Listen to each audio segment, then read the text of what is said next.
I have always regarded China as a neighbor, a good neighbor, and also as a very big market for whatever it is that we produce. So Malaysia is a trading nation. Yeah. We need markets. We can't quarrel with such a big market as China. There's this perception, though, it's been 40 days since you took over power. People are still wondering about your views on China. Would it be unfair to say that you are perceived as anti-China? Is that an unfair perception? No, there are certain things, of course, which were done, which was not to Malaysia's advantage or even good for Malaysia. We welcome foreign direct investment from anywhere, certainly from China.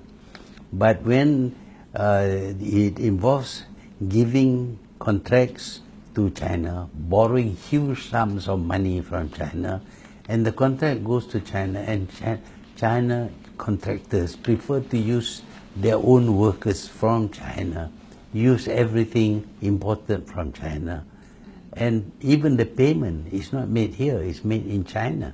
So we gain nothing at all. That kind of contract is not something that I welcome.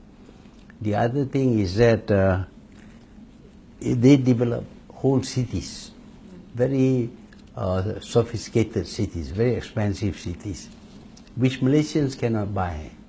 So they are going to bring foreigners to live in those cities. Now, no country in the world will accept a lot of immigrants coming into the country.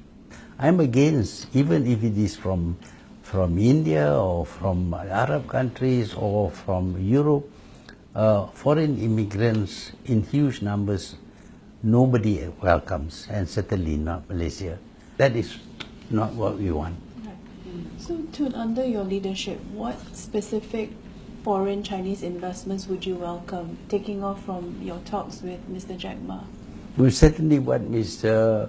Jack Ma was saying is the kind of Chinese investment we want. And we welcome investment, foreign investment from any country, so long as they bring in the capital, they bring in the technology, they set up plants here, and they employ Malaysians from workers to engineers, and they produce goods for the domestic market and for export. That we welcome, coming from anywhere. And I think Mr. Jack Ma's idea, Alibaba's idea, is what we want. He wants to train Malaysians to produce things to be exported to China.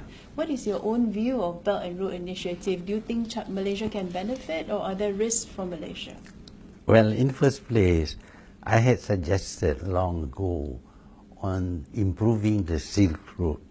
You see, when ships had to carry a lot of oil, the ships built were bigger and bigger, almost 500,000 tons, but the train remained the same size.